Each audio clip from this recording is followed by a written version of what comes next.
Dear God, we thank you this morning for the gift of life. We thank you for allowing us to come together, even though we're in different parts. Um, we thank you that you have given us an opportunity to gather and have fellowship together as we begin to study um, about regulating ourselves and how we interact with others in preparation for the greater work we'll do and the work we're doing now, and how relationships are important. Help us, Lord, to learn from thee, and help us all to contribute as we all have something to share. We pray this in Jesus' name, amen. Okay. Am I still audible? Yes. Yes. Yeah. You're Okay. good. Yeah. I don't know whether that was the correct way to say it anyway. So I am going to continue my studies on emotional intelligence, but today my major focus is on conflict management. And this is something that we have all probably done before, started before, in different workplaces, in schools, but in as much as people have studied so much about conflict management, is it not surprising that there is always conflict, around us? So the purpose of this study really is to combine conflict management and emotional intelligence so that we can be able to build um, you know better relationships, better outcomes, you know um, be able to regulate our emotions, and also to be empathetic to others, even if we're in conflict.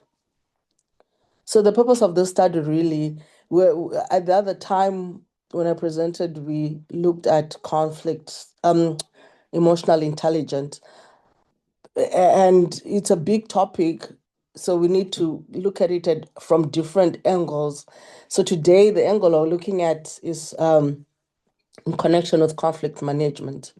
So our objectives for this study, at least by the end of the study, what I want us to go back home with is to understand conflict, to recognize our emotional triggers, to improve communication, and also to apply emotional intelligence in a conflict. So for me, to say this was a success, I would want us to cover these following things. Um, I would also want people to participate. So even I'll ask you to read. My only challenge is I can't see who is in the meeting. I can't see who has their hand up because of this dodgy connection with Dania. So if you want to interject me while I'm speaking, please do, because that's the only way I can notice, or maybe someone can say, um, there's a hand up, or I don't know, whichever way that will make us continue, studying harmoniously. So, what is conflict, and is it normal and unavoidable? When I'm asking, is it normal? You know, um, when I grew up, my mother would always say, if we were seven siblings, so whenever we would, rub feathers the wrong way, and quarrel, my mom would say, you belong to one parent, you're siblings, you're Christians again. You should not have conflict. What's wrong with you? The devil is using you. So is conflict normal and unavoidable? I don't know who is in the meeting and who wants to, because we always associate conflict from a negative perspective, to mean that when there is conflict, um, the devil is now in between us. We're now, there's no spirit of God. This is in a church setting, but even in a home setting when siblings are fighting or having conflict, or in a work environment, whichever way, is conflict normal and unavoidable? I'm trying to prompt people to speak. My challenge is I can't see who is in. Rose, do you want me to say something? Yes, yes, please, because I can't see I who is know. in the meeting and who is raised their hand up, and so just interject. All right. Whoever's leading now, it's meant to do that. I don't know who it is. So I was just going to say that conflict can be positive as well. Yeah. So you can have make changes, whether it's relationship, work, your boss, whatever. It can bring change, conflict, and it can be positive in some respects. So conflict, you're answering the part that it's not always negative. We shouldn't always look at it from a negative perspective, right? Yeah. And that's a good point because normally when there is conflict, we always think of it in a negative light. So in that case, if it can bring positive changes, it can be normal. Conflict is a normal thing, and also conflict is, I think, that is unavoidable, really. You know, um, it doesn't mean you're unchristian if you find yourself in conflicts. Uh, Right. or Oh, yeah, you were just about to read it. Go on, sorry, read the definition. I was about to say, is it the same as disagreement? yeah. And So just right, I'm leading out. So if hands go up or there's comments, I will read them and tell you. So that can you read this definition, Emma? yes, Yeah. conflict is a serious disagreement, clash, or struggle between opposing forces, interests, or ideas. Mm. So So, what do you think from this definition? What do you understand, or what? Want to say something? well, I just saw serious disagreement or argument, typically a protracted one, so it goes on for a while. I think so. If that's the definition of conflict, maybe we could say disagreement's okay, but when it becomes a serious disagreement or a protracted one, more of a like a clash of opposing forces, it feels like there's more venom in it, animosity, and to me, that's conflict has that idea of hatred and animosity, whereas disagreement, you can disagree but still be friends, as it were. So I Can think you can you seriously disagree? it's more difficult because emotions get stronger. I'm not saying Yeah, it doesn't happen, and maybe that's still normal, but it depends. If it doesn't resolve, I think that's the another thing to consider. So, yeah. Oh, two people have put their hand up now, so I shall yeah, pass over. Well, my yeah. hand up and blessing. Just a quickie, really. Conflict is unavoidable and is normal. However, if conflict is not checked, it can be destructive. Also, the only positive part of conflict is that it highlights issues, and sometimes there is a resolution solution in the middle.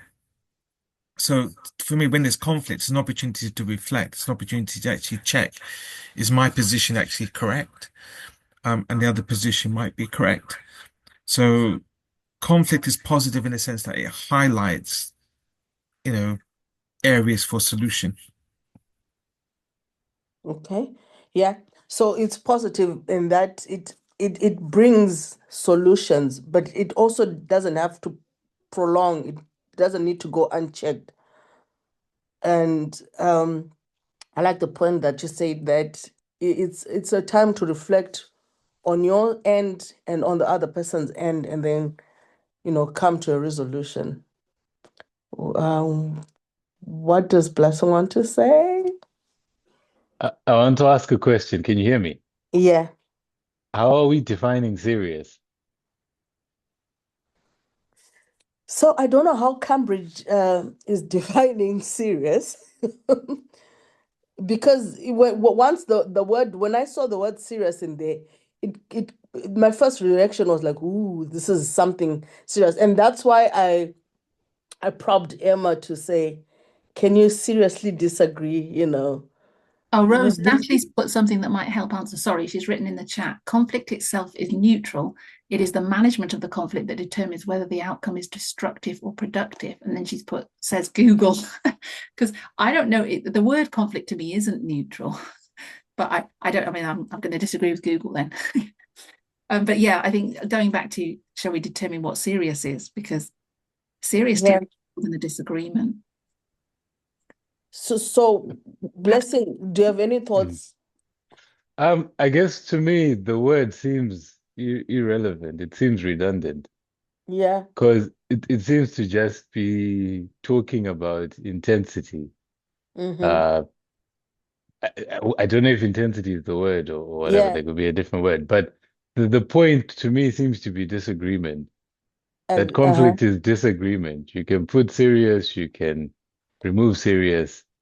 Uh, mm-hmm. the issue to me seems to be disagreement. Because when you put the word serious in there, eh, to our minds, normally it elicits an emotional response, and we think, "Oh, this is Yeah. something bad." Yeah. But so is serious intense? Is serious the subject, like we are to high stakes, for example? Are we talking about people's lives that people could die or not die, for Uh-huh. example? Is that what serious means? So it seems to me the word serious is not very helpful. In I defining mean, it I know it's there in the dictionary, but I don't know if it'll be helpful in defining conflict to, for us yeah. in a way that we can work with. Because Mm-hmm. obviously we bring our biases to this conversation. Mm-hmm. And I don't know what others think, but I think most of us uh, are probably biased towards looking at conflict as something bad. Mm-hmm. So I don't know if that word will actually help very Help. much. Yeah. All right. Yeah. So like you said, I think the word serious is more of on an intensity scale. Is it's something very bad, medium bad, low bad, but basically conflict in and out of itself is a disagreement, a clash, or a struggle between opposing forces. And the word forces as well looks like it's army or, but or it could be opposing interests and ideas, opposing groups. Um, so conflict is when people are not in sync. Is that better? Like we're not all doing what can I say? We're not in sync, we're not in unison. It doesn't have to be it doesn't have to be attached to say we're angry or but again the purpose of this study shows that the conflict has emotions attached to it, so I don't want to take that out of the picture as well. So for the meantime, let's just remove the intensity part and work with a disagreement, clash, struggle, opposing ideas and interests. Some synonyms of conflict. Charity, do you want to read this one for us? I'm just going to name people that I'm sure they're in there. I'm not sure if she is able to speak. If she's not, I can ask Nyasha. Yeah, pretty much everyone's in here, Rose, except Melania and Simba. And you can. Okay. Your screen's gone and your picture of you just took over the whole view. Yeah, it's you, Rich. It's okay with me. Yeah, it's okay. Is Yeah, it? Oh, what's happened then? Sorry, my apologies. Someone's been. Oh dear, what happened? Oh, don't let me put you off then, because they're saying it's just on my side. So all I can see is just your face and the board's gone. no, the board's gone now, Rose. Did you just press something? No, it just appeared. Oh, so it has gone now. Maybe it went for Richard first. That's weird. It was there just now. Hmm. You're sharing screen. Share screen. Can I ask Marshall? Yeah, because it's just gone off. You didn't. Rose, just navigate back to your PowerPoint. Can you see your PowerPoint? I'm pretty sure you can't. You know your PowerPoint app? If you just navigate back to the app. All good. Natalie, can you see the board like where the quote is? Yeah. Yes. Yeah, they're just getting to the right page now. Well, it's still not come on for me. I might do in a minute. Maybe there's a lag. Oh, I think this AI in this Zoom is starting to mess things up.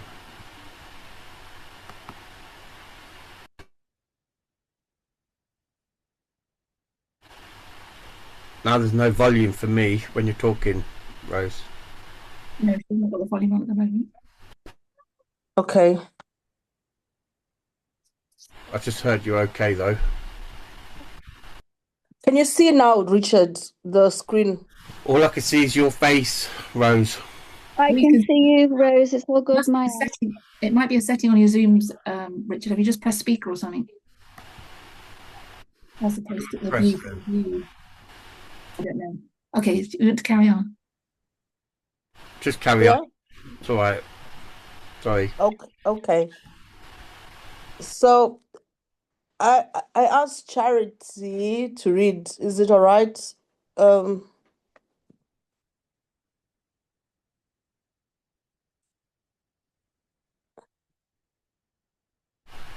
got it back now. If Charity can't read, can Yasha read?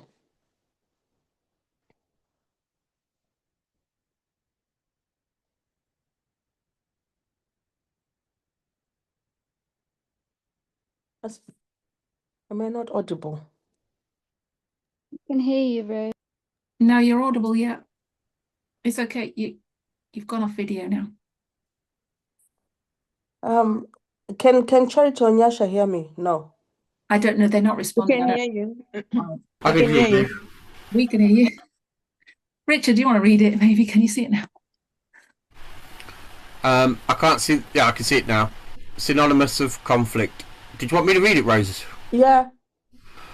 Disagreement, discord, difference of opinion, controversy, clash, collision, a direct opposition of interests or actions, strife, stroke struggle, a prolonged, often violent fighting, dispute, stroke quarrel, an active, often heated argument, antagonism, stroke variance, strong opposition or contradiction.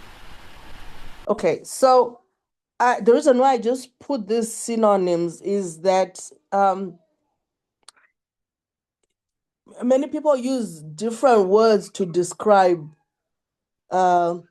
conflict, depending on what is really going on, like if we're saying there's a disagreement, okay, so it's maybe just difference of opinions, or just a controversy.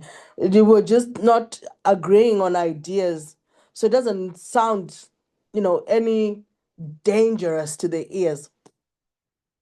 When someone says, "Oh, me and Emma are clashing," we don't seem to see eye to eye. There's like direct opposition.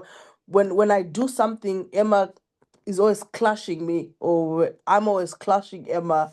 There's direct opposition of interest in or actions, and then strife. Prolonged, often violent fighting or dispute. So conflict in and out of itself, maybe that's why our definition has also a bit of seriousness involved, because then it's looking at something like a disagreement. It's also looking at something like a struggle, a quarrel. So it really depends on to what extent as well. I think we cannot rightly negate the extent of disagreement, whether it's something just a conflict of ideas on maybe polygamy, and then after that, after the discussion on polygamy, everything else is all right between us. It was just difference of opinions, you know, when we were having that conversation. So we want to look at different types of conflicts and how and examples. So is Debbie in? Can you please read for us this slide?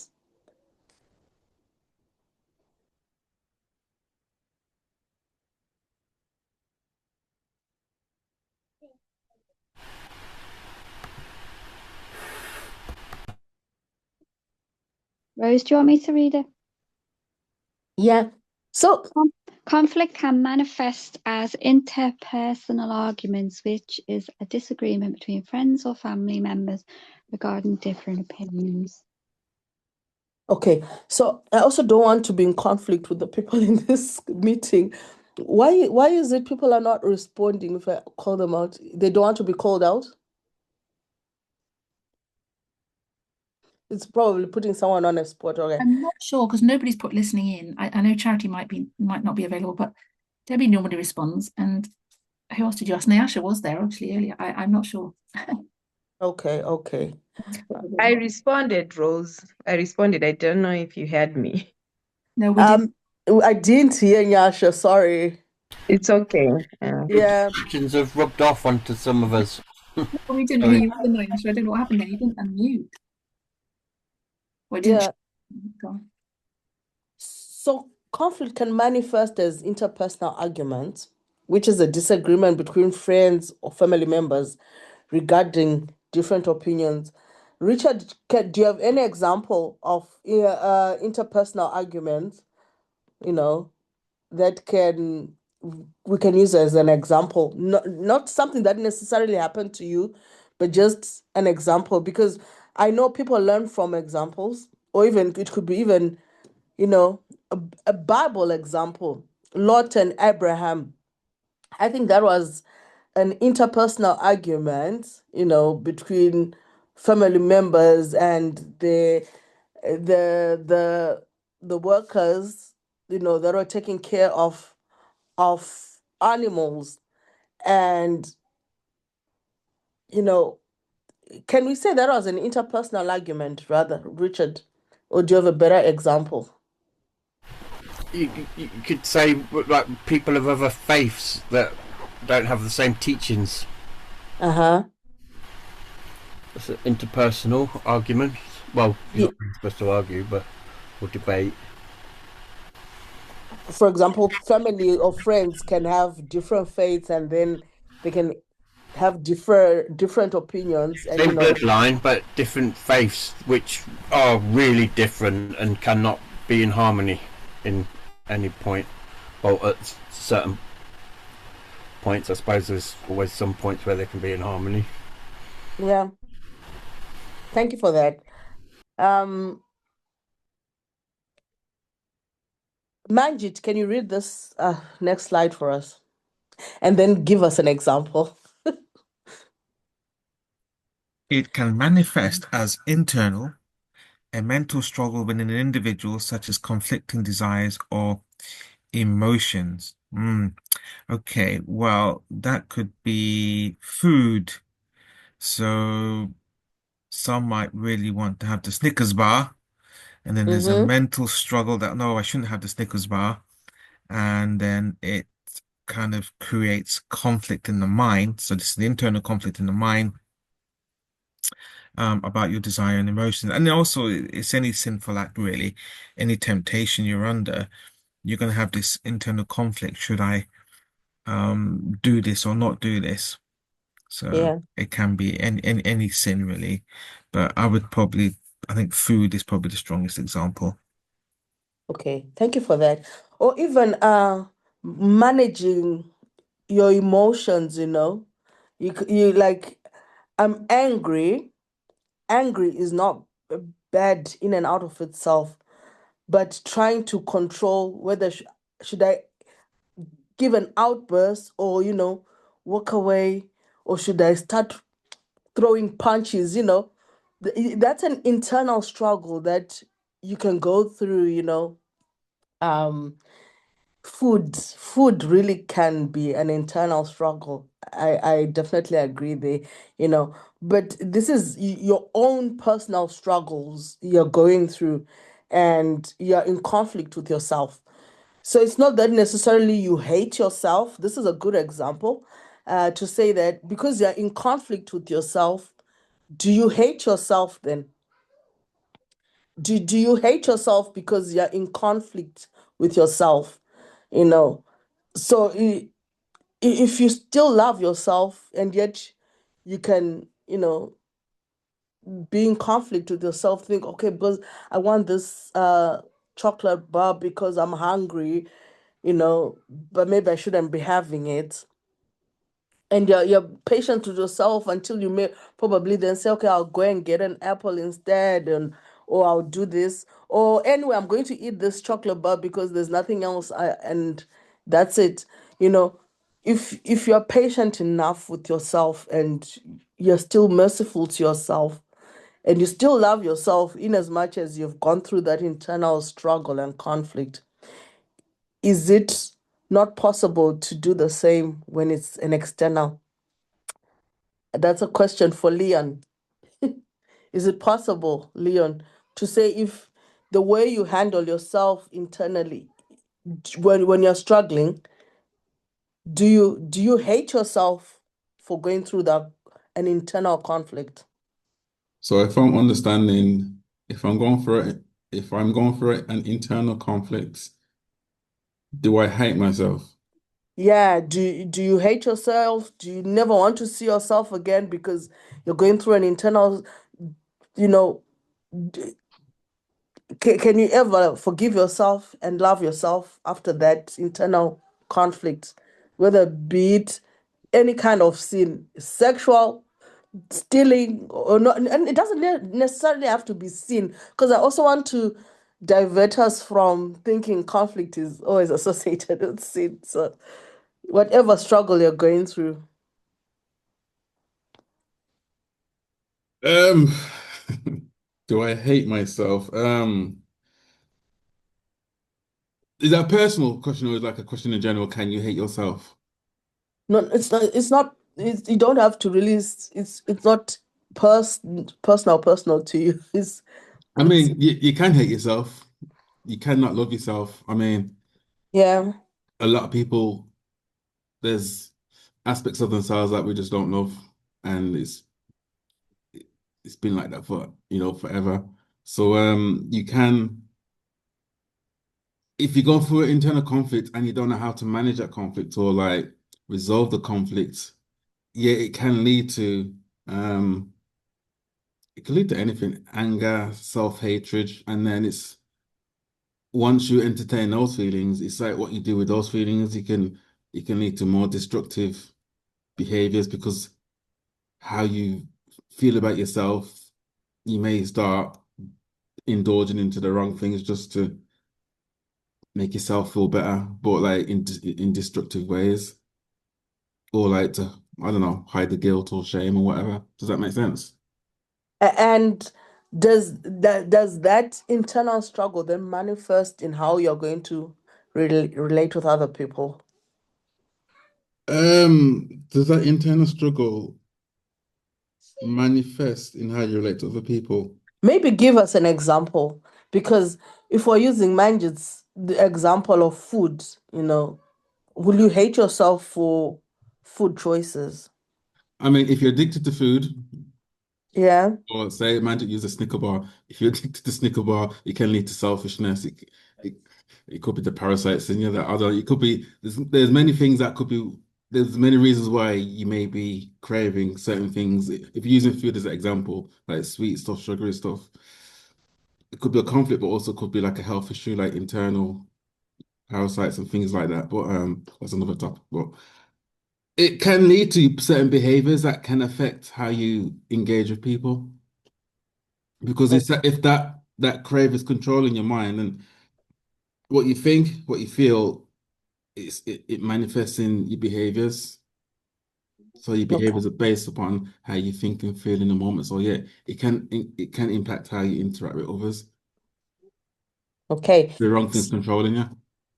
Okay, so the reason why I was asking these questions is I want us to see that some internal struggles we go through, uh, when we fail to handle them personally, they then um, they they then don't just affect us as an individual, because this definition speaks of something that's just happening to you. And sometimes you might think, oh, if it's my internal struggle, it don't matter what, it's just my internal struggle. No one is affected by it.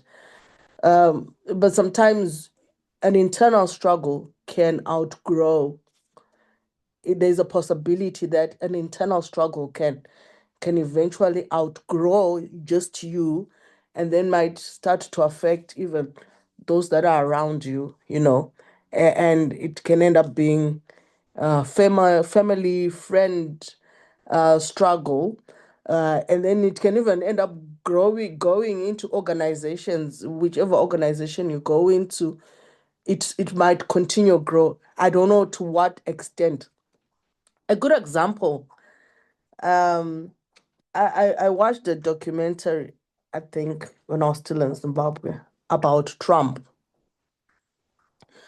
Um, and why I'm mentioning him is because whatever internal struggle he had when he was alone as a child, it probably didn't have any potential to affect America and the whole world because he was not yet in that position. So whatever struggle I have at the moment, you know, I might think, oh, it's just my struggle. And then it starts affecting family members and friends. And then I'm promoted at work. I'm the new CEO of NHS. That internal struggle can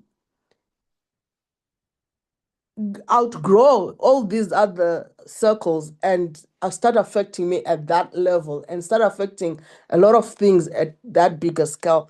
So my point was, yes, there is something called internal struggle, but if it's not managed properly as well, it has a way of outgrowing just you as a person. You know, I've watched also people that probably say, well, my internal struggle is just eating. So I'm not, it's not a judgment on anyone. Eating, the Elder Emma did an eating disorder presentation. So you can either starve yourself to death or you can eat yourself to death. So maybe I choose, okay, I just want to eat. I want to find comfort in food and I'm just going to eat. So it's me just eating unrestricted. I'm just eating because it gives me comfort. But the day when there is an emergency, you need 5 or 6 people to take you out of the house.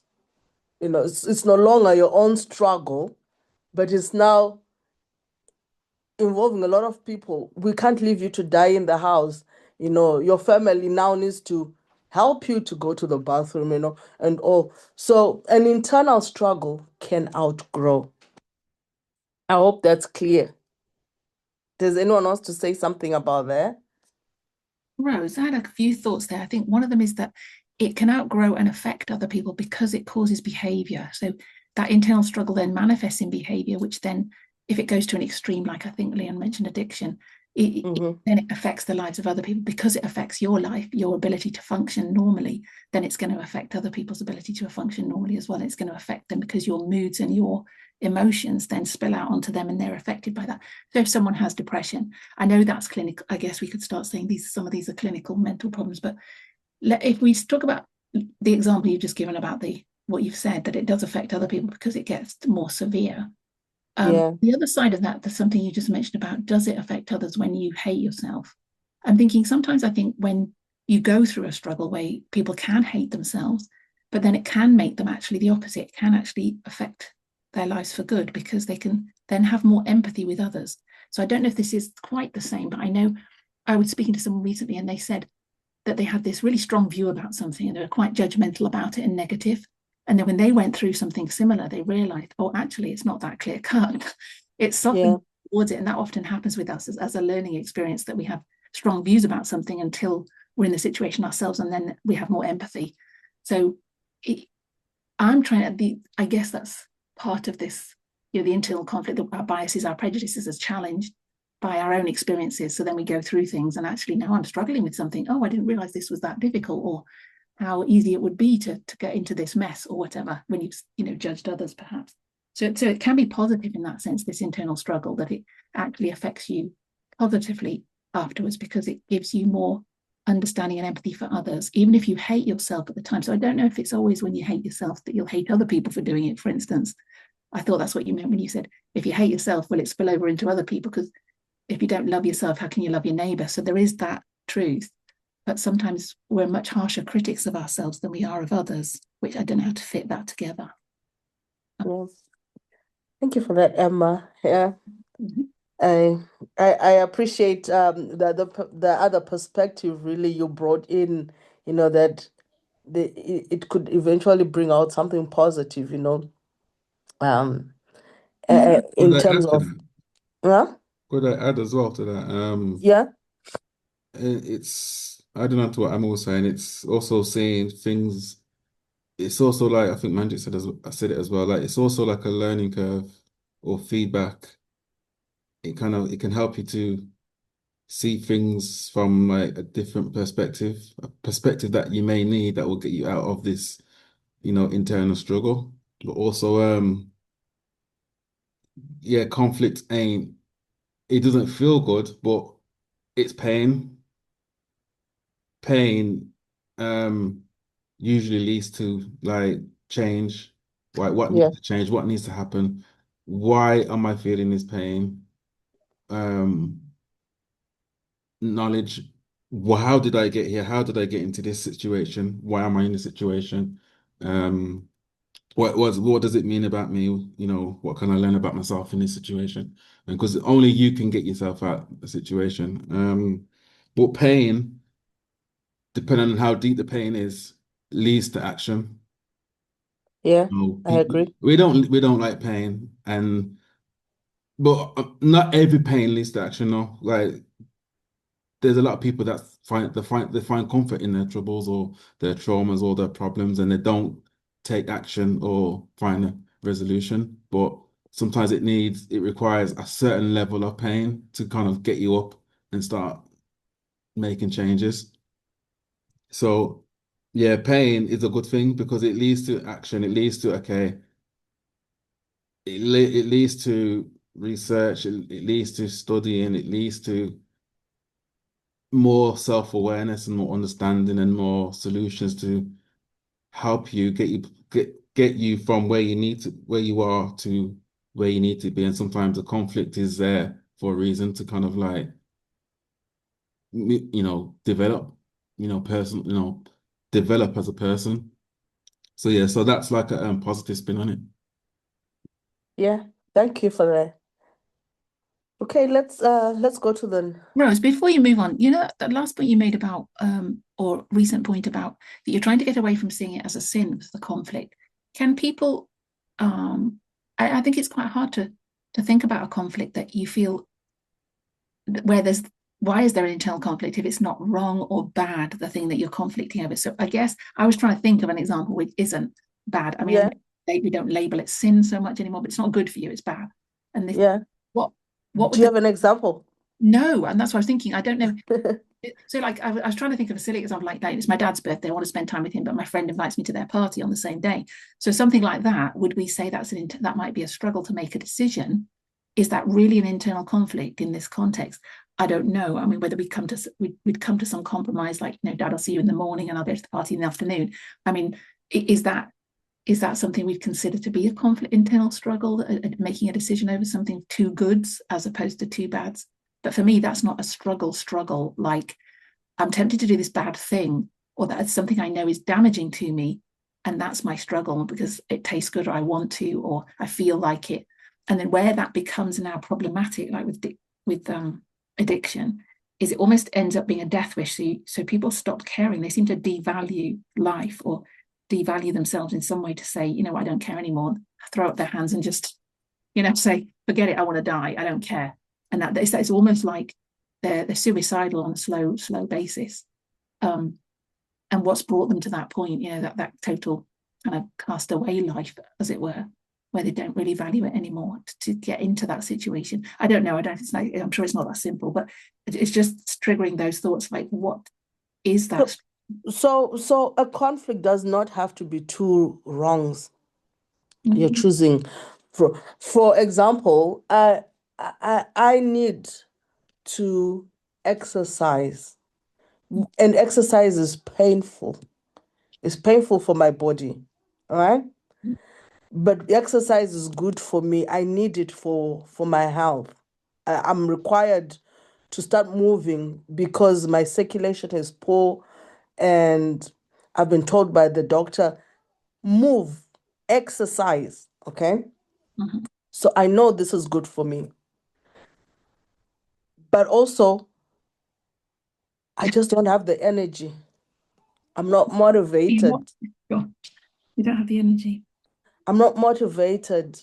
I just got involved in a car accident, and I had a surgery, and there's a clot possibility for having clots, and that's why I should move.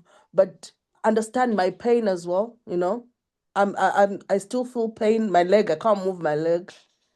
So I need to rest my leg, which is a good thing. I need to listen to my body, which is a good thing.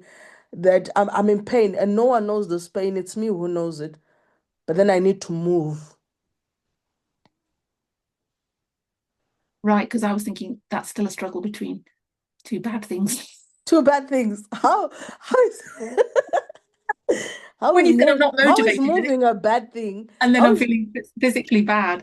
It's the lesser of two pains. Which pain is? So we're always weighing up, aren't we? What's the best thing for me to do? What's going to make me the happiest? What's going to actually, is it that happiness in the moment, or going through some pain of some kind, or less pain? Because you're going to go through pain either way. If you don't move the leg, you might get a blood clot and get worse pain, or you'll get some pain in the moment if you move the leg, and you kind of like. okay? So pain is the two bad things. Two bad things. So I don't have. So There's a apparently I good pain don't and a have an bad pain. example. There's a good pain and a bad pain. I don't know. Oh dear. Charity just put in the chat. I thought she said, hello, sorry, couldn't respond earlier, couldn't type either. I thought she was going to say something, but she's not. She's just saying, sorry. Oh, okay. All right. I don't know. Maybe it's food for thought. We can think, is it always a struggle on two bad things? But then if it's always a struggle on bad things, then is there anything positive out of it then? Can you see Or is it going to be in heaven? Because I think you kind of saying that I don't know where my thoughts are going is internal struggles like this, disagreements and things like that. If we see them as bad, they're not going to be in heaven in the new earth. If we see them as neutral, they might be there. So I'm trying to think of an example, like obviously the pain one. If we think there's no pain in the new earth, then you won't have that struggle. But you might have the struggle about the party, who you want to be with. But would we say that was is that more just indecision? Is that a struggle? I don't know. Just throw it there. Sorry, Blessing had his hand up. Yeah, I just wanted to confirm if you could see my hand. Sorry, yes. And then it went down. Sorry. God. Maybe it's because my hand went down. Maybe it only flashes up on the screen for a little time and then it goes down. Sorry, it's on if I click on. Sorry. Yes, here's your hand. I did see it. Okay. Yeah, so what I wanted to say is, again, it brings me back to the question I asked at the beginning. How are we defining conflict? Because if it's disagreement, then we know that disagreement is not always within the context of sin. Um, I think you gave the party example. You give another one. Like I, for example, my friends want to go for a photo shoot and I don't want to go. But at the same time, I don't want to disappoint my friends. I don't want to make them sad. But I have the right to do what I want to do. If I don't want to do it, there's nothing wrong with me not wanting to do it. But I don't know what decision to make. So you are definitely having a battle in your mind because you're like, should I do what feels comfortable for me? Should I do what feels comfortable for my friends? Another one could be in the realm of policy or doctrine, you know. Something could be studied or presented, and you're like, I don't quite agree with that. Sometimes it may be because I know something that maybe other people don't, or I don't even know I don't agree with it. It just doesn't sound right. And you haven't said anything, and you are wondering, should I say something? Should I not say something? Um, you are having an internal struggle in your mind. Is it worth me actually, uh, you know, articulating my disagreements on these doctrinal points or policy points or not? It might not even be an issue where you're saying, I if I don't actually voice it out, everyone's gonna die. Doesn't have to be that high stakes. Could be, but it might not be. It might just be, this could be of benefit to whoever's listening, or they could miss out if I don't say what I want to say. But I'm having that struggle in my mind. So there's many examples I think you can come up with that show either disagreeing with something or having a struggle within yourself. And I think that's part of as long as you have different minds, you're going to have that.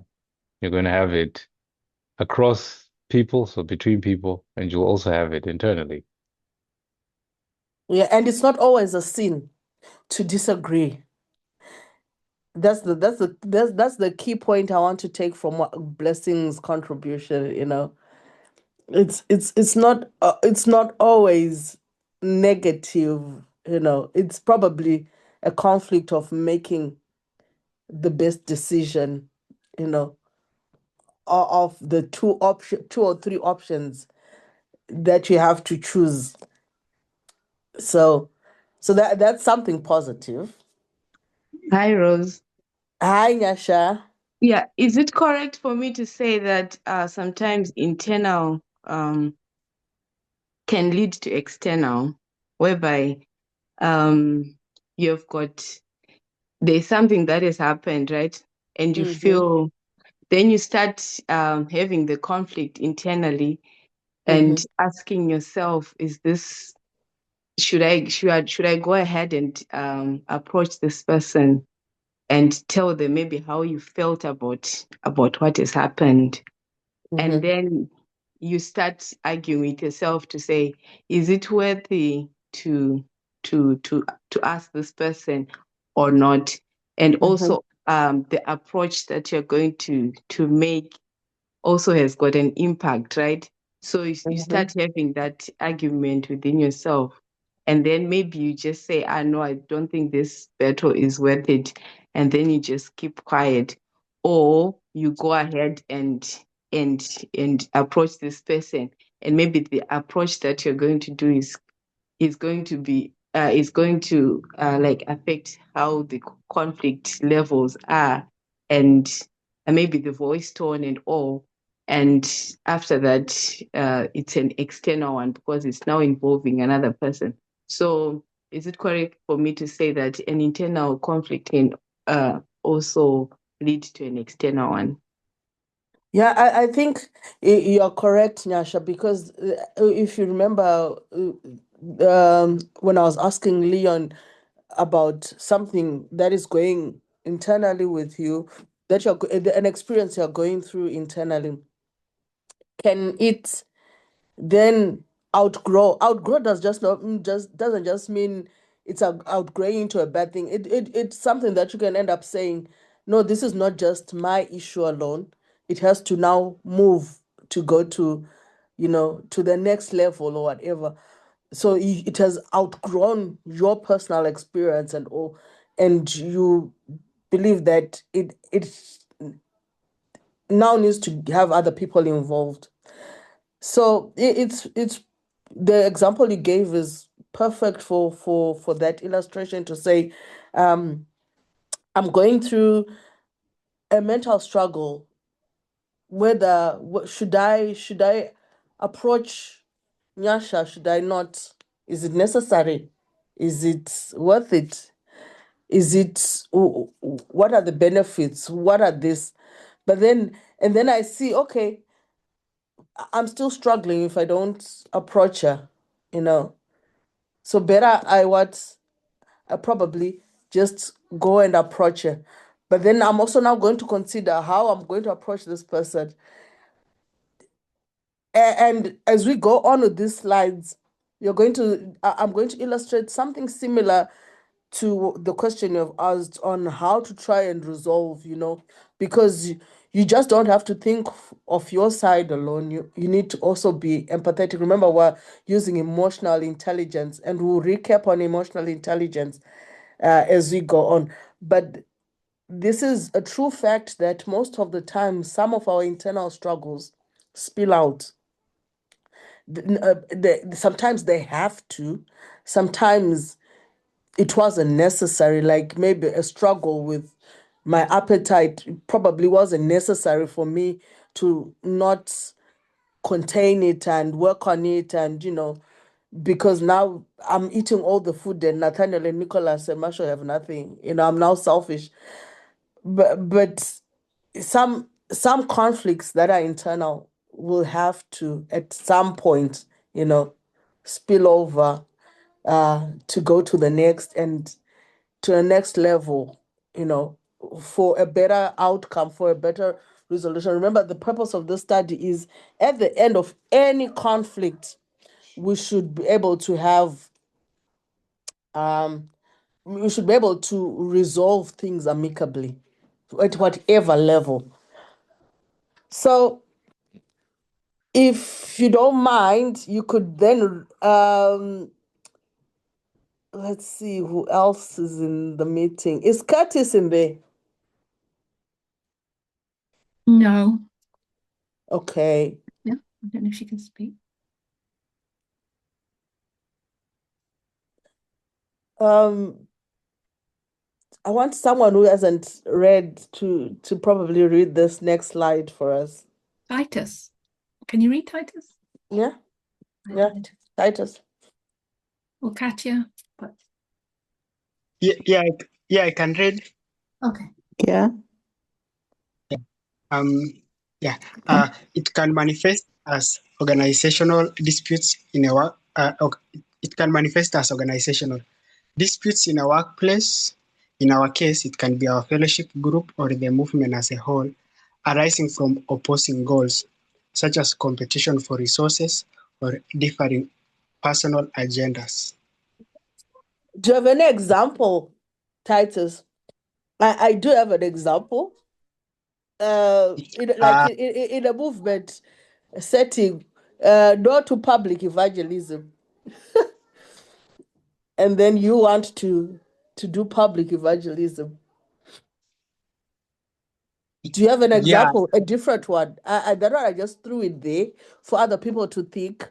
But if you've got a different example that can show conflict at an organizational level, I'm not really going to look at it from a workplace scenario. That's why I put in brackets, fellowship movement, because the work in a workplace, there are different policies as well that gather conflict resolutions and all. So yeah, but I want to look at it from a fellowship perspective, yeah. Yeah, I think if it's disagreement on opinions, I think we have had it on different perspectives on the Sunday law. Although I would not say that's a conflict. So maybe if it's a one that's irreconcilable, then I would think of 2014 part of the just and the movement, then differing opinions on what some Bible passage means, and then it was a conflict and it was reconcilable. Yeah. If a conflict is reconcilable, I don't like. Okay, 2014. Yeah, that's my example. So you Part say of 2014, that's your example between Path of the Just and the movement. And you said yeah, it was what? Reconcilable. irreconcilable. Like yeah, irreconcilable. Okay. So there was a clash about is it Joel, I think? Is it Yeah, the yeah. locus? And there was a back and forth, back and forth. And do you feel that was resolved amicably? Between part of the just and the movement, I would say it was not, because everyone went to, like everyone, every group just would not accept the other group's opinion of whether or not their opinions was right or wrong. Yeah. Okay, so the people just stood on their positions and no one was willing To to change. curve in or to hear. And it led Yeah. to a peaceful separation. Is that what you're calling amicably? I don't know if it was peaceful. Yeah. Yeah. Yeah, because you said amicably. I don't want to put you on the spot, but um I because think he said irreconcilable. thank you. You probably didn't hear it. You said what? Irreconcilable. Irreconcilable, like the differences were not reconcilable. Okay. So I didn't hear you, Titus. Thank you for that, because I was thinking, was that amicable? That's why I kept He on, did say amicable too. He says if this was not resolved amicably, it wasn't. Okay, so I did hear the fact that he said it was not resolved amicably. I thought he said it was resolved amicably, so that's why I kept asking. Thank you for that clarity. So people at that level, people just stood on their certain positions, and Yeah. we ended up splitting, but splitting on your position, my position, um, and like Titus says, that was not really resolved amicably. I want to juxtapose that experience and the Sandalo studies. You mentioned the Sandalo studies. What do you think about the Sandalo studies when you're juxtaposing that experience and this experience? Do you see maturity? Do you see growth on how conflict was handled? You know, uh, so when I say conflict again, all I'm saying is this study and this study, there were different opinions. Nothing sinful, not you see. So there were different opinions. How did we reconcile? Because these were doctrinal issues on the Sunday law studies. It doesn't have to be Titus, whoever wants to contribute as well. These were doctrinal issues, issues, the Sunday law study, just like Joel was a doctrinal issue, in 2014. Can you juxtapose those two experiences? Katia wrote in the, also the great controversy, how it started in heaven. Okay. It's a separate point. Sorry, I don't know if you wanted to answer the one you just asked. But... Okay. So thanks for that, Kachka. Let's address the issue of doctrine and juxtapose experience of 2014 Joel and Sunday law studies. Can I maybe make a comment? Yes. I mean, like, it also goes back to the definition, which is if the basis of conflict is a disagreement, and if the disagreement is reconcilable, like you can reconcile, then for me, I think that is a good conflict.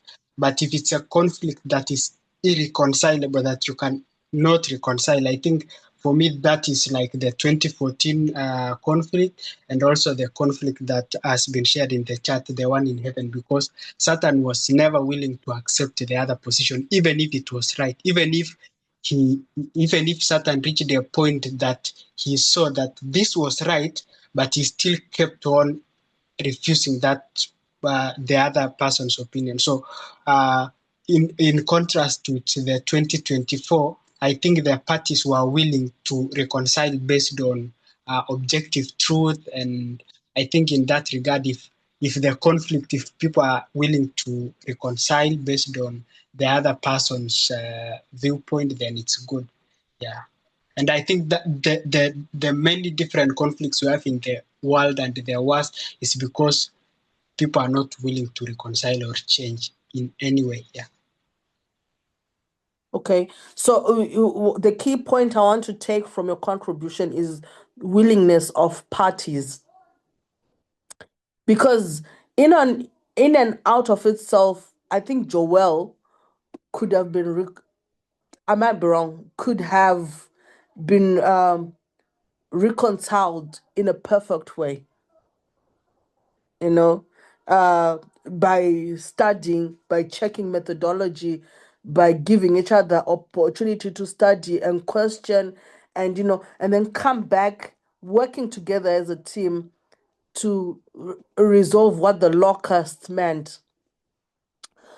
And that's the method that was used in the standalone studies. So it was not beyond, but it was not beyond, or it was not a subject that could never produce, a resolution that was going to push the movement forward. I think it was, like you said, willingness on both parties really to hear each other out. And I think that's one thing that was done on the Sunday law studies. I could be wrong, but I think there was a lot of willingness, to the extent that we became fearful again to say, oh, we just can't let people come up with studies. We need one messenger that stands up and says this, because again, when you're trying to allow growth, sometimes it takes you out of your comfort zone. The way the Sunday law studies were dealt with, uh, sometimes you'd fear to say, well, people can't just come up with things, you know.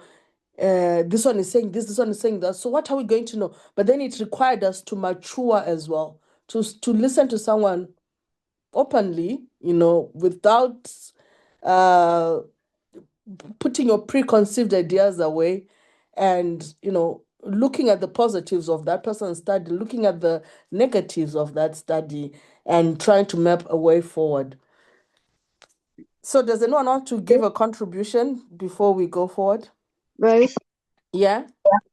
If my memory is correct, then back in the day with that conflict, there was talks and back and forth, back and forth. I think the main issue was that the person who disagreed with the majority of the leaders could not come around to the same ideas, so they left the movement. Yeah, that's true.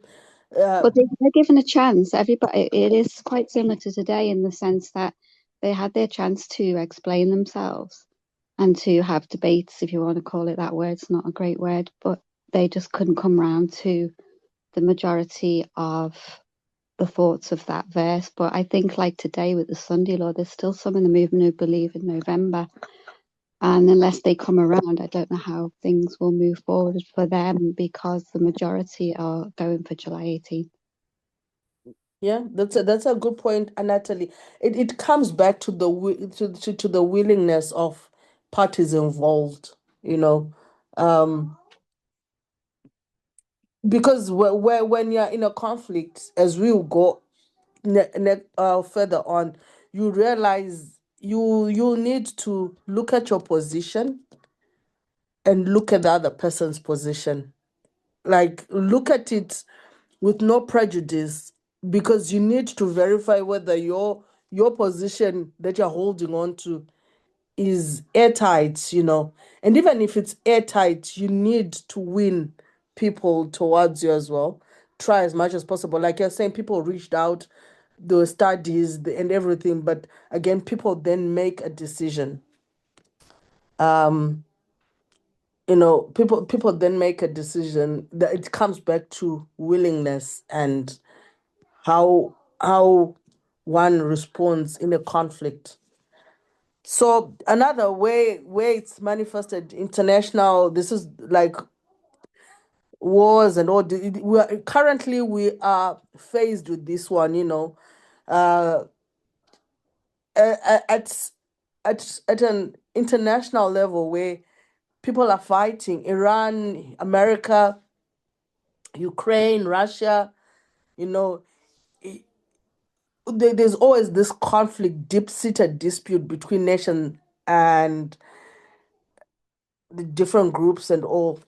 I won't labor so much on this one because we are currently on news. You can see that there are disputes that are happening, and sometimes these disputes could have been prevented, but it all goes back to, again, when you look at personalities leading out, did they overcome some things internally by themselves? Did they fail? And have they grown to different levels and all and all? You can kind of like thread, and if you had a bully in a playground and that tendency of bullying was not dealt with, you know, if a bully is now the head of United Nations or United States of America, they're just going to be bullying everyone around. So um another one I want to look at is conflict of interest, conflict of schedule. Like Emma once mentioned, oh, I need to go to my father's party and I need to do this, um, or I work for the ambulance service, but I want to start a business on ambulance service, being an ambulance service provider. There's a conflict of interest there, you know. Um, how the effort I'll put in my business versus the effort I'll put in the organization that has employed me, there will be a conflict of interest. Okay. And normally these things happen. But because I now want to go to solutions, um, I'm looking at my time. That's why I'm moving a bit, Right. skipping some. Yeah. Well, I'm aware that you started about 20 minutes late, though, so you've probably got another 20 minutes if you want anyway. Okay. Yeah. So right, we are going to start reading these statements and they will lead us to trying to find a solution. So conflicts can never be completely avoided. So this is a fact. A conflict can never be avoided totally. It is part of being human. However, we can learn to train our emotions and responses so that when conflict arises, we handle it with awareness and intention rather than reaction. So Rose, midweek, yeah, did you say you were skipping conflict of interest? Because that's a very important one when it comes to quality. yeah. So can you quickly do that one for me, Natalie? Uh, well, just a quick one. Conflict of interest is very important, whether it's in wherever organization or situation, because it's a matter of biases. It can be a matter of inequality. For example, say you're a leader in the movement and you make a decision to make someone else a leader just by, I'm not saying this happens, but just because it's a family member. That's a conflict of interest, isn't it? So you'd have to have other people making that decisions with you, or not be involved, and that would be a better opportunity, better way to deal with something. So that's a conflict of interest. Like if Trump has taken something to benefit from himself, that's a conflict of interest when he's making political decisions. So I think conflict of interest is very crucial in all walks of life, especially organizational and stuff. Yeah, thank you for that. I wasn't just skipping. I had it there, but then I was now thinking of let me my time. But then conflict of interest, like you mentioned, it really has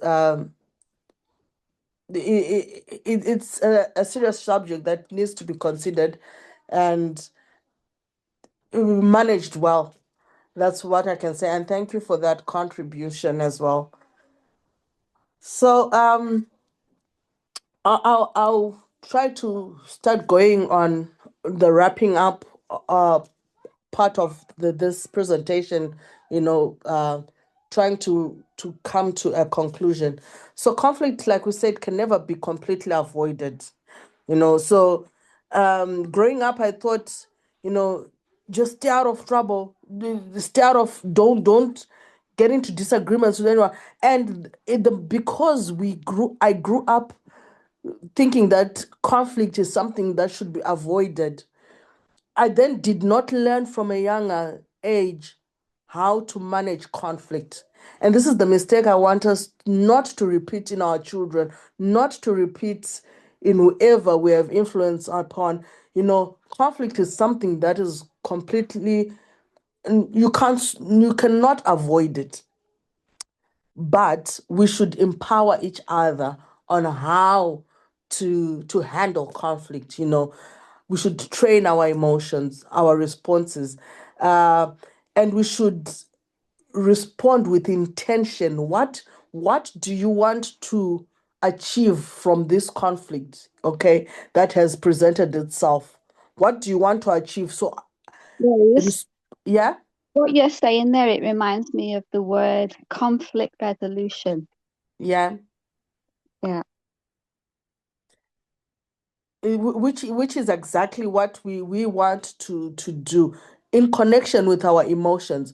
So you really have to be intentional. So a controversy starts, be intentional, don't be taken by surprise. Think through things through.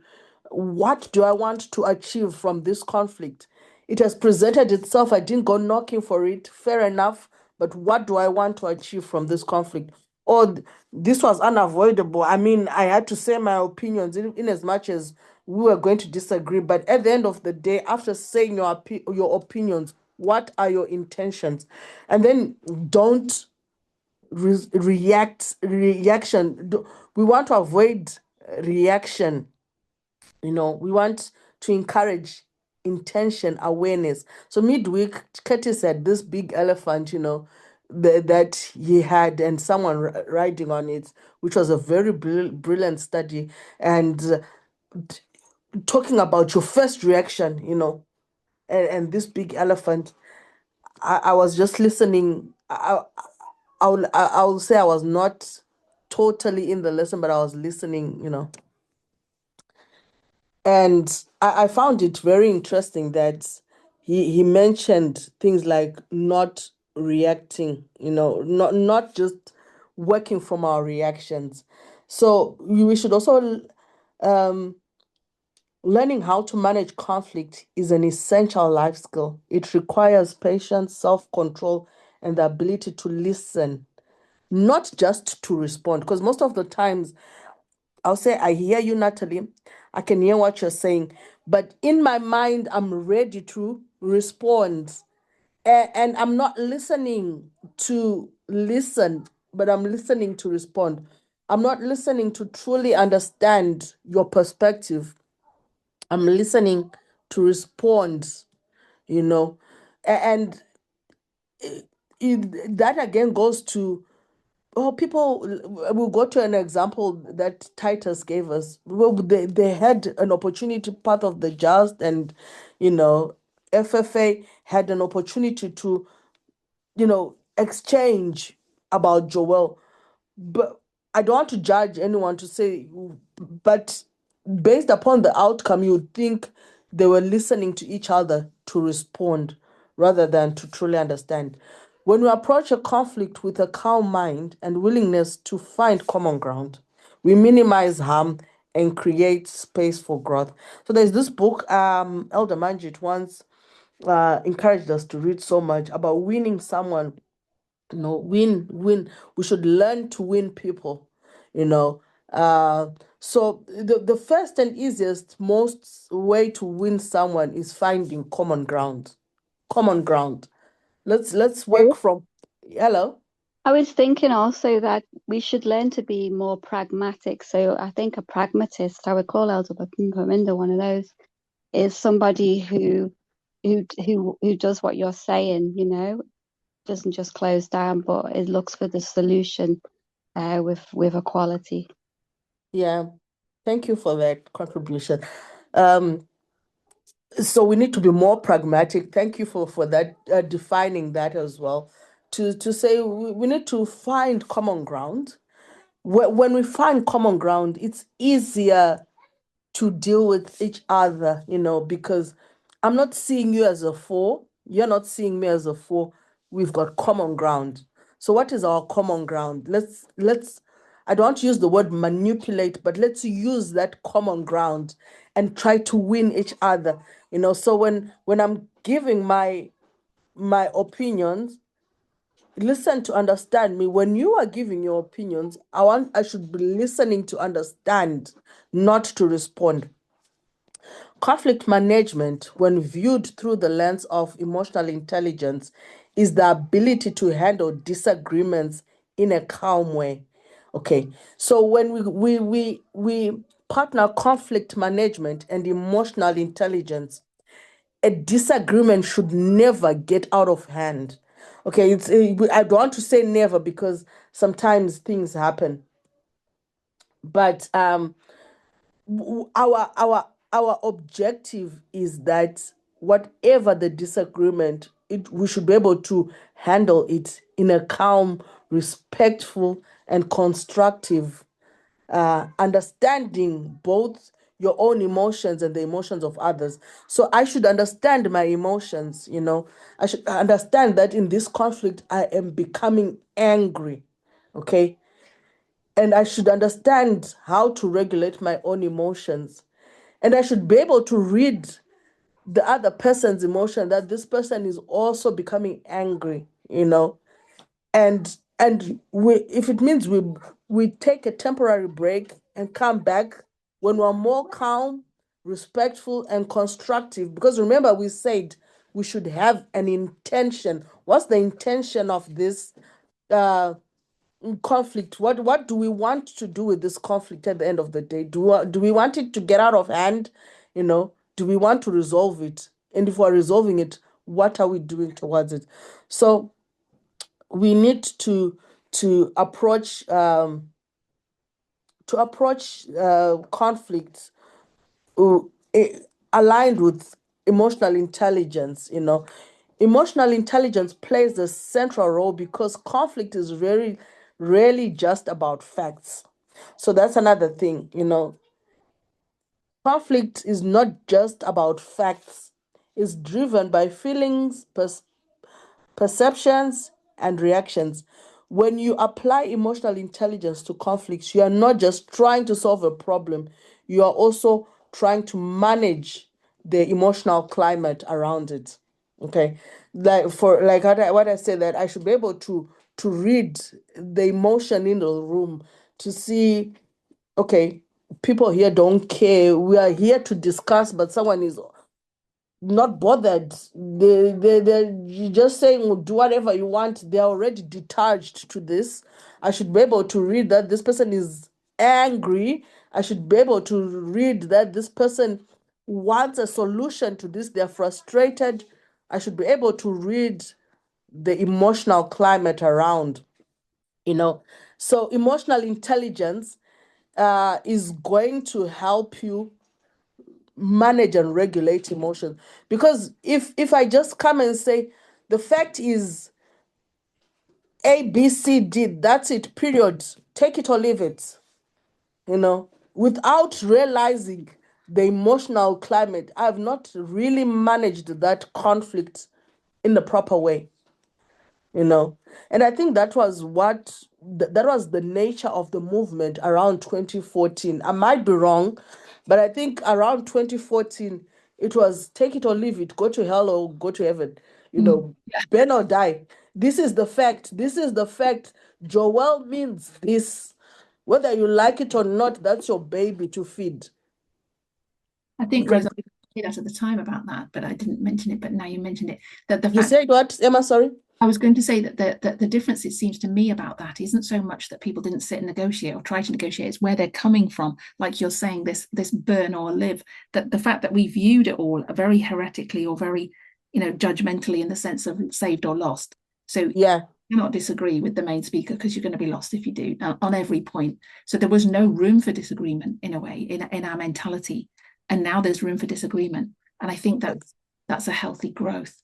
Exactly. And I really wanted to specify that the movement really has grown to the way we handle conflict, because Yes, emotional intelligence. the emotional climate is being managed well. We're learning to respect someone's emotions, because it's not just, at the end of the day, it's not just about facts, but facts need to be attached with emotional intelligence as well, And often we hold these facts because they're deeply rooted in our view of God, our view of ourselves. There's so much complexity to it. It's not just about a fact. It's like you said, so many conflicts is like that, or so many situations. Life is so complicated. I mean, Natalie's put in the chat, a dream partner listens to understand. And yeah. And that's true into 2019 also. I was just going to comment on this one you're talking about now, this emotional intelligence, because it's so connected to your beliefs and your values and your whole experience as a child, your culture growing up. I was watching a video about couples counseling, and one of the things they talked about with this conflict resolution, or they called it, you have an argument, you don't agree. You've got to get to the root of why you don't agree. So the first thing to ask is, what are your beliefs, values, and ethics that are important to you on this issue? And then, do you have a background or history that relates to this position? Why is it important to you? How do you feel about your position? What's your dream here that's being touched? Or, because two people are coming from very different angles and backgrounds, and often it's not that they want their way over the other one or they want to be horrible. It's just that they've got fundamental experiential differences. But is there a purpose or goal that's really important to you? And when you explore it more, you learn more about the other person, what their goals are, what their beliefs, values are, why this is such an issue for them. And yeah, it really helps to resolve, because you realize you're coming from different perspectives. Yeah, thank you for that, Emma. So, Hello, can anyone see my hand? Oh, sorry, I can't. Emma is my eyes. I was trying to unmute after I saw that. I thought, I'll unmute. Okay. Is it okay for me to speak? Yeah. Okay. I just wanted to say, I think something also that can affect a conflict or disagreement that's going on is like a culture that exists within, say, if it's a family or it's an organization, or like, for example, the movement. When we're speaking about what happened in 2014, that for me, what I see the difference between then and now is the culture that exists. The culture that was there before, like we said, it was a culture in which everything was centered on okay, no, maybe that's the wrong word that I'm thinking. Basically, it's a life or death issue, like you said before, that it's a life or death matter. So anyone who has got an interpretation or an understanding from either side is thinking, if they don't accept what I'm saying, it becomes a life or death issue, basically. So when they are driving their point across, they are not able to handle the emotions in the room, or to handle their emotions or the emotions of the other people, because they are driven by fear that people are going to be lost if they don't accept this. But on the other hand as well, it can be the same situation, right? So it can go into that idea of the culture that's held within an organization or a group of people or family that can affect how the conflict pans out. So it also affects whether people can be able to manage each other's emotions or not. Like Thank you. also, yeah. Okay, continue. I wanted to comment on what you're saying. Thank you so much. But continue, Okay. finish your thought. So I was also thinking, even in a situation of a family, that there could be held views and ways of seeing things, right, within a family that, you know, maybe can be an issue of hierarchy. For example, certain people are held in high esteem than other people.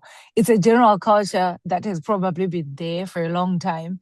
And so even when someone who is esteemed as in a lower position disagrees, no one listens to them or listen to what they have to say, or it becomes difficult to manage the situation because of those ideas or those cultural beliefs that are there within that society. So, in the same way, today in the movement, we hold to a different culture altogether. And we have emphasized the need to disagree and the need to actually speak out and actually say if someone disagrees, it's not a sin. And that makes a huge difference, even in how we are going to manage the different situations. Okay. Thank you for that contribution, Charity. Yeah, so in 2014, like you said, the culture or our studies were based on fear. Fear God, the first angel's message. Fear, fear. We really emphasized fear a lot. So this was why it was popular to stand up and say, this is a life and death message.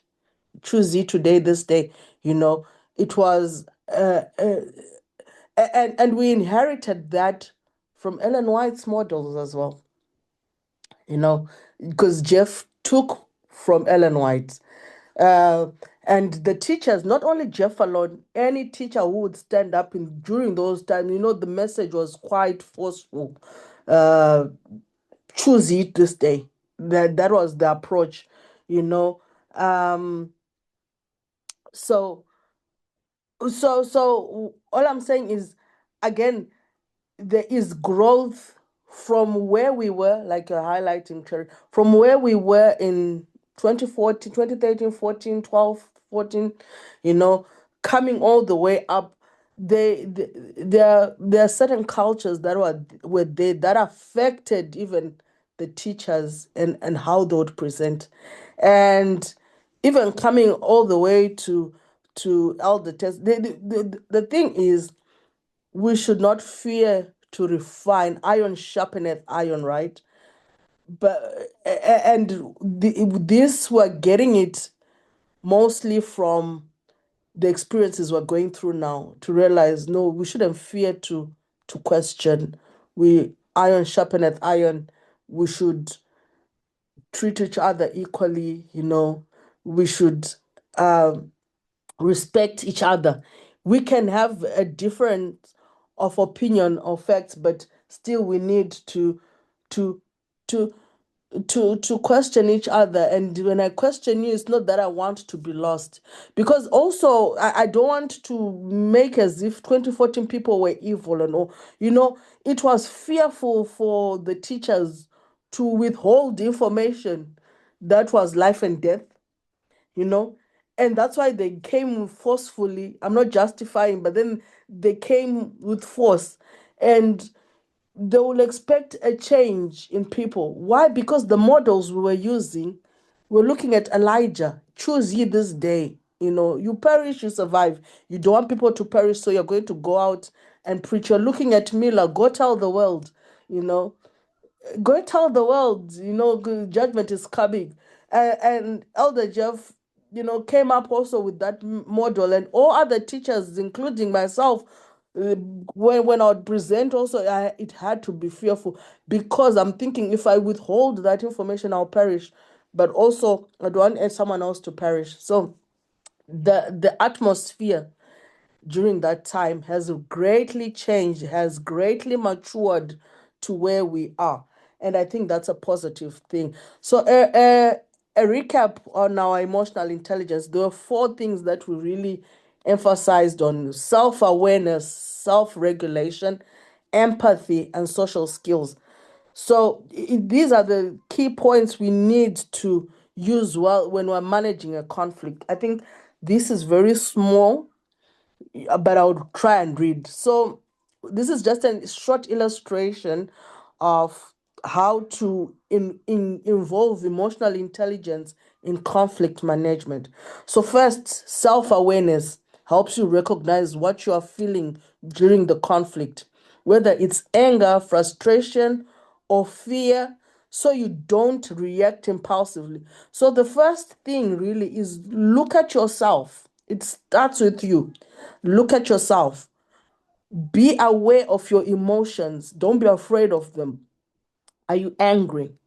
Are you frustrated? Are you fearful? Is that the reason why we are in this conflict? It's because you're afraid, you know. So and when you look at your emotions, you're going to realize your own weakness that can hinder progress, or hinder resolution. Secondly, self-regulate allows you to control those emotions. Instead of raising your voice or shutting down because you're afraid, you stay composed and choose a thoughtful response. So how do you self-regulate? I don't know. Some people go out for a walk and come back and they're refreshed. Some people they want to sit in silence. Some people, I don't know, some people take deep breaths and breathe in, breathe out. Some people count to 10. When we grew up in Zimbabwe, our parents would tell us, put water in your mouth, and keep water in your mouth, so that you don't respond quickly. So put water in your mouth and keep that water in your mouth, and don't swallow it. Sorry, Rose, just to interrupt, you've run out of time. I don't know how much time you need to finish it. Do you want to? Okay, let me check. If I just finish this one, and then Yeah, I'll sure. be done. Yeah. So self-regulate. And then the third one is empathy. Helps you to understand the other person's perspective, even if you don't agree, or you don't even if you don't agree, you acknowledge their feelings. You need to acknowledge how they're feeling as well. This reduces tension and builds trust. And the fourth is social skills enable effective communication. Listen actively when someone is speaking, and you also need to speak clearly. Respond instead of reacting, understand instead of assuming, resolve instead of escalating. Managing conflict is not about winning or losing, so we need to get to this maturity level, but about preserving respect, protecting relationships, and finding constructive solutions. When handled well, conflict can strengthen understanding, build resilience, and even deepen trust. You should also just know your personal triggers. How do you react? We've talked about this, and what is the impact? We need to start to move away from reaction to response. Pause before reacting. Be slow to anger. Choose your words carefully. Stay calm. Communication skills: avoid blame, rather use I statements. So I can say to Emma, you don't listen to me, you don't hear me, I'm blaming Emma. But I can choose to say to Emma, Emma, I feel as if I am not understood, and I feel as if I am not listened to. So Emma is going to not come reacting to say, oh, you say you're blaming me for not listening to you, but she's going to say, why do you feel you're not understood? But I gave you a platform, and we were going to try and resolve. So avoid blame, use I statements better. Acknowledging your own feelings, be clear and respectful, listen without interrupting, reflect back, and showing understanding. Always aim for the world calls it a win-win approach, but I think look for solutions that help both sides, focus on solutions. I try to understand both sides, maintain respect. So I think that's all I wanted to share with you today. Sorry for going over time. Rose, Natalie just put in the chat that none of this works with a narcissist. Okay, do you want to comment? I don't know if there's time. Why she's saying that. What doesn't work with a narcissist? I said a lot of things rushing. That's Yeah, it's just that they have no emotional intelligence, and so no matter how hard you try, you just end up in a pit that they dig for you. So this is great if you're dealing with someone who's not got a personality disorder, but we all have triggers and we all have emotional problems that we can use these great tips that you've given us today. But my point was someone like, for instance, Trump, or just using him as an example, none of this can work. You can be intelligent, and you can work around someone like that if you know what and who they are, but you're not really going to get anywhere. That's why no one's getting anywhere really with Trump. Eventually, he has his way. okay. Does anyone want? Thank you for that contribution. Does anyone want to say something before we close? I said a lot rushing at the end, so but it was more of trying to round up the study on conflict management alongside emotional intelligence. So yeah, the last encouragement I would just give to us is, excuse me, let's try this at individual scales, at corporate scales, that wherever we meet conflict, because we said it's unavoidable. So whenever we meet conflict, let's try to practice. Sometimes it's hard. It's you're training a new muscle or whatever. Sometimes it's difficult, but with more practice, it becomes better. So that's all I wanted to say. Maybe now I should pray and then hand over to Emma. Let us close in prayer.